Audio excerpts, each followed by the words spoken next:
तेजस्वी यादव अपने जीवन का आज तक का सबसे बड़ा हार देख चुके हैं। तेजस्वी यादव का तिनका तिनका उखड़ चुका है। लेकिन आज हम चर्चा करेंगे उन दो चेहरों के बारे में जो असल तौर पर असली हीरो हैं एनडीए के इस प्रचंड जीत में। एक नाम चिराग पासवान और दूसरा नाम उपेंद्र कुशवाहा। उपेंद्र कुशवाहा के बारे में आपको लगेगा कि जिसकी पार्टी 1 दर्जन सीट पर चुनाव भी नहीं लड़ रही थी, वो इतना महत्वपूर्ण कैसे है, आपको हम आगे वही बताएंगे। चिराग पासवान वाकई में वो चेहरा है जिसको कहते हैं कि वो एक है, लेकिन बीजेपी के साथ आता है तो वो 11 बन जाता है। चिराग पासवान ही वो फैक्टर थे जो 2020 में जनता दल यूनाइटेड को सीधे 34 सीट हरा डालते हैं। इस बार का डेटा कहता है कि उन 34 सीटों में से चिराग पासवान जेडीयू के साथ आ गए हैं, तो उनमें से 25 सीट जेडीयू इस बार वापस जीत चुकी है। मतलब कहने का कि चिराग पासवान का फैक्टर ऐसा फैक्टर जिसे तेजस्वी यादव समझ नहीं पाए। दूसरा उपेंद्र कुशवाहा, जो शाहाबाद का इलाका है, उस इलाके में कोयरी वोटर से बड़ा फैक्टर कोई नहीं है। उपेंद्र कुशवाहा कम सीट मिला, इसके बावजूद नरेंद्र मोदी और बीजेपी के साथ खड़े रहे। इसका असर यह पड़ा कि गांव गांव से कोयरी वोटरों ने बीजेपी को, जेडीयू को इतना बढ़ चढ़कर वोट दिया कि जो आरजेडी का गढ़ इलाका बन चुका था, उस इलाके से भी इस बार उनके पांव उखड़ चुके हैं। इन्हीं दो बड़े चेहरों के बारे में और दो सबसे बड़े फैक्टर्स के बारे में बात करेंगे। लेकिन आगे बातचीत करने से पहले हमारा नमस्कार स्वीकार करिए। हमारा नाम मोहित कुमार सिंह है। साल 2020 में चिराग पासवान अकेले चुनाव लड़ रहे थे। वो पूरे के पूरे बिहार में 135 सीट पर चुनाव लड़ते हैं। 135 सीट पर जब चिराग पासवान चुनाव लड़ते हैं तो केवल वो आधे बिहार में चुनाव लड़कर लगभग 5% से ज्यादा वोट प्राप्त करते हैं, जो इस बात को दर्शाता है कि केवल उनके साथ इतना प्रतिशत वोटर है। अब आइए 2025 पर। अगर 2020 के डेटा को आप मिलाएंगे तो मालूम चलेगा कि जेडीयू के खिलाफ चुन चुनकर चिराग ने प्रत्याशी उतारा। 34 सीट पर अगर चिराग पासवान की पार्टी का जो कैंडिडेट था उसको जितना वोट आया था, अगर उसको नीतीश कुमार की जेडीयू के कैंडिडेट के साथ जोड़ दिया जाता तो वो वहां पर चुनाव जीत जाता। और इस बार जब चिराग पासवान साथ है तो उस 34 में से 25 सीट जेडीयू जीत चुकी है। यह चिराग पासवान का पहला और सबसे बड़ा फैक्टर। एक और बात है चिराग पासवान की कि चिराग पासवान जैसा कोई ऐसा नेता तेजस्वी यादव के पास नहीं है जो वाकई में खड़ा हो जाए तो उसके जाति का बहुसंख्यक वोटर जो है वो उसके नाम पर शिफ्ट कर जाए।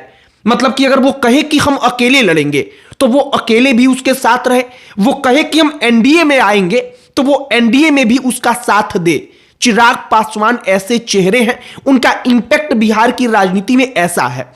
मुकेश सहनी, जो तेजस्वी यादव को लगते थे कि बड़े फैक्टर बन सकते हैं, सच बात यह है कि मुकेश सहनी का अपना समाज, जो उनका मल्लाह जाति का वोटर है, वो उनके नाम पर आरजेडी को वोट नहीं करता। वो बहुत करता है तो जहां पर मुकेश सहनी का अपना कैंडिडेट है, अपनी पार्टी चुनाव लड़ रही है, वहां पर उनका साथ दे देता है। इससे ज्यादा वो कुछ नहीं करता। लेकिन चिराग पासवान फैक्टर ये है कि वहां पर उनके जाति का वोटर उनके एक इशारे पर शिफ्ट करने को तैयार रहता है। अब दूसरा और महत्वपूर्ण उपेंद्र कुशवाहा। हमें जहां तक लगता है कि शाहाबाद में जैसा बीजेपी और जेडीयू का प्रदर्शन रहा है, पूरे के पूरे एनडीए का प्रदर्शन रहा है, इस आधार पर उपेंद्र कुशवाहा को कुछ बड़ा तो मिलना ही चाहिए। एनडीए की तरफ से, बीजेपी की तरफ से कुछ बहुत बड़ा ऑफर किया जाना चाहिए।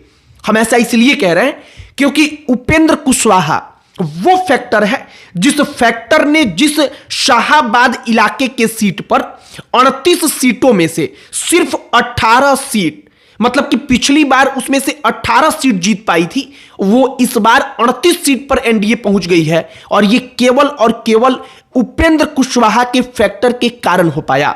ये उपेंद्र कुशवाहा का फैक्टर है, जिस फैक्टर के बारे में शायद इतनी चर्चा नहीं हो रही थी। लेकिन ये दो महत्वपूर्ण चेहरे हैं।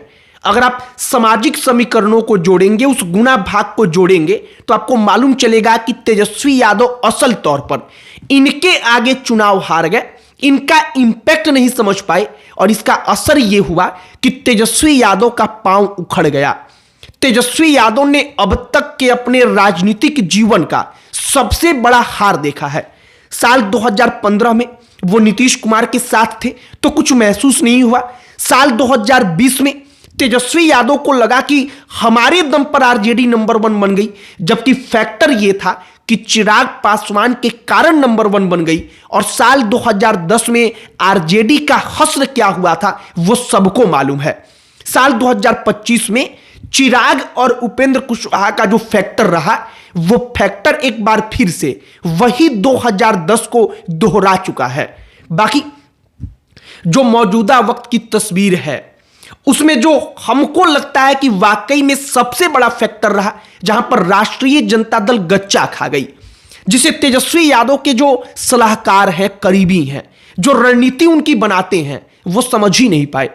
वो समझ ही नहीं पाए कि आखिरकार आरजेडी कहां पर चूक रही है और बीजेपी तथा जेडीयू इन चिराग पासवान और उपेंद्र कुशवाहा के चेहरों के दम पर शाहाबाद, जो मगध का इलाका है, जो चिराग पासवान का अपना जाति जहां पर उनके संख्या ज्यादा है, उसके वोटर जहां पर ज्यादा है, वहां पर अच्छा प्रदर्शन कर लेती है। और यह सब कुछ तेजस्वी यादव को समझ नहीं आया। बाकी दो सबसे बड़ा योद्धा अगर कोई पूछेगा, हमसे पूछेगा कि दो सबसे बड़े योद्धा कौन रहे, तो हम कहेंगे कि चिराग पासवान और उपेंद्र कुशवाहा, क्योंकि वाकई में इन दोनों का योगदान एनडीए की इस प्रचंड जीत में ऐसा रहा कि शायद ये ना रहते, चिराग अकेले चुनाव लड़ जाते, तो शायद आज के परिणाम जो है वो परिणाम आज कुछ और हो सकता था। बाकी हमने आपको जो समीकरण, जो ग्राउंड पर असर पड़ा, वो समझाने का, वो बताने का प्रयास किया है। आपकी प्रतिक्रिया इस पर क्या है, कमेंट बॉक्स में लिखकर बताइएगा। बाकी अन्य कोई टॉपिक, किसी सीट के बारे में, किसी सीट पर कोई हारा तो इसका कारण क्या रहा, इन तमाम चीजों के बारे में अगर आप चर्चा करना चाहते हैं तो कमेंट बॉक्स में लिखकर बताइएगा। हमारा पूरा प्रयास होगा कि हम उस सीट के बारे में, उस कैंडिडेट के बारे में, प्रत्याशी के बारे में बातचीत करें, चर्चा करें। बाकी एनडीए की वापसी हो चुकी है।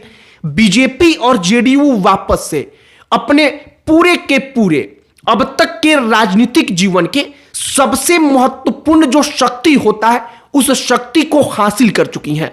आपकी प्रतिक्रिया इस पर क्या है, कमेंट बॉक्स में लिखकर बताइएगा। इस वीडियो को यहीं पर समाप्त करते हैं। अंत में हमारा परिचय, हमारा नाम मोहित कुमार सिंह है। बहुत बहुत धन्यवाद।